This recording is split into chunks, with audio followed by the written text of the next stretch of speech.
Hi, I'm Doug DeVos. I'm the chair of the Communications Committee for the West Michigan Policy Forum, and this is Jase Bolger, who is our policy expert, as well as the former Speaker of the Michigan's House of Representatives. Jase, we're talking about a lot of subjects, but this time let's talk about affordability. You know, the biggest thing in the state or that's connected to a quality of life is being able to enjoy your quality of life. And what's the connection between policy and what I pay at the grocery store? Boy, there is a connection, but it can feel a little bit disjointed. It can feel like it's a little bit far away. But let's start with when people go to work and work hard all day and come home at the end of the week and get their paycheck. They sure have a right to feel like that hard work should pay off, that they can afford to live in the house they want to live in, that they can afford the groceries, that they can afford to take a summer vacation. But groceries is a stumbling block for a lot of people, especially right now. And politicians do have an impact on that. Now, they don't go out and set the price of groceries, but they set a lot of policies that go in place that affect the price of groceries. Well, and the first thing you do for take-home pay is the tax that you pay. You know, and all this tax legislation, we think about personal income tax on a regular basis about how that impacts us. But I know in business, you hit so many hidden taxes, so many fees, and when you lean in from taxing into regulation, all of a sudden, you know, the cost of energy is more expensive. The cost to do this is more expensive. Transportation goes up. All these elements are raw materials that in a product or maybe even in the service that you're trying to create. All those taxes add up to more cost in the system.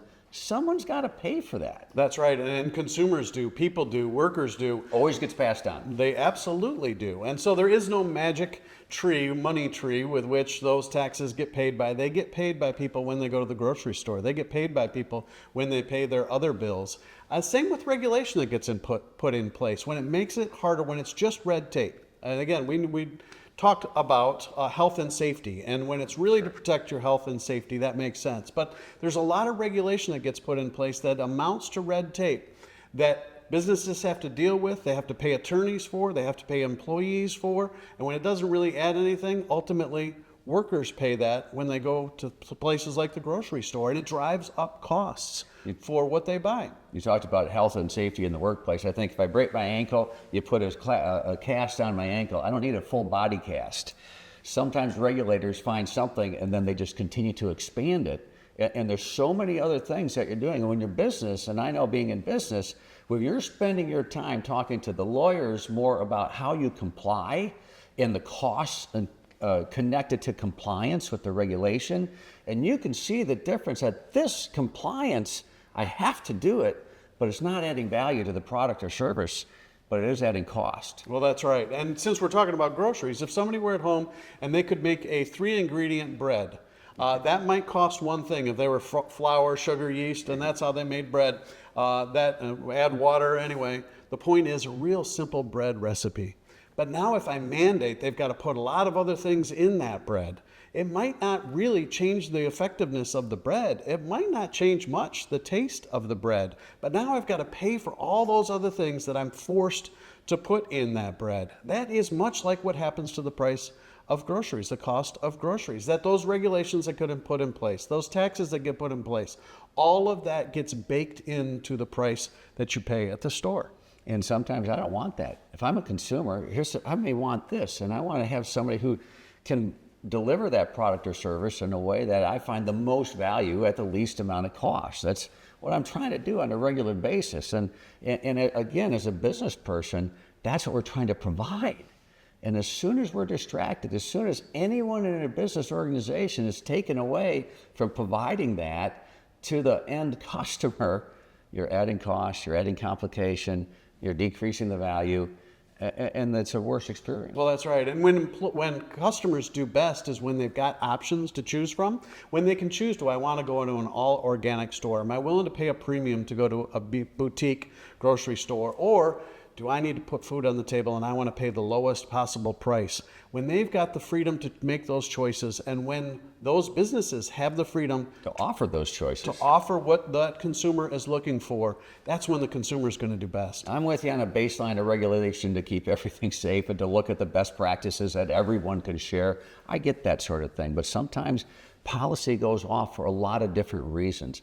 who are the beneficiaries sometimes of those policies, and why does that happen? Why do these things get added? Why is it they keep giving you the body cast? Well, yeah, and you use that example. A lot of times when you hear a politician say, we have to make sure this never happens again, Yes. ask yourself what it is, because if it was a freak accident, we're all going to lose a lot of freedom, or we're all going to pay a lot more price to make sure that that wild accident doesn't happen again.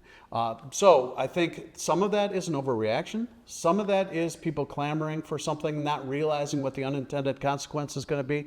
But too often it feels like a lot of that, when I say that, it's regulation, is put in place to try to stifle competition.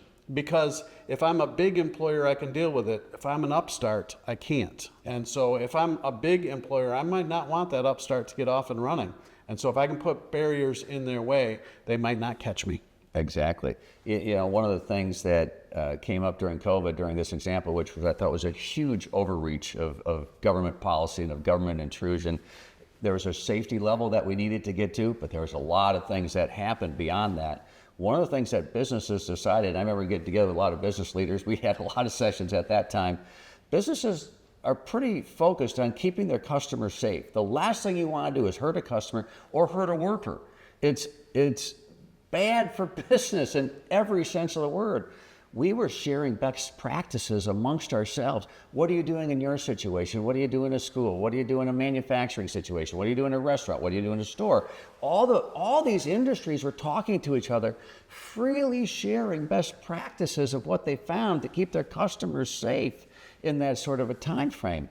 And finding the right balance there is always the key. Well, people will find that balance a whole lot quicker than government will. We can look back and learn from history, and a lot of things that we've done in the past, we realize were kind of silly when we look back. But if people are free to make those choices, they're going to make much better choices. Yeah, absolutely. Well, we're talking through the ideas of how do we keep Michigan affordable. And so thanks for the conversation, Jase. I hope you've enjoyed the topics, and we'll look forward to talking to you soon.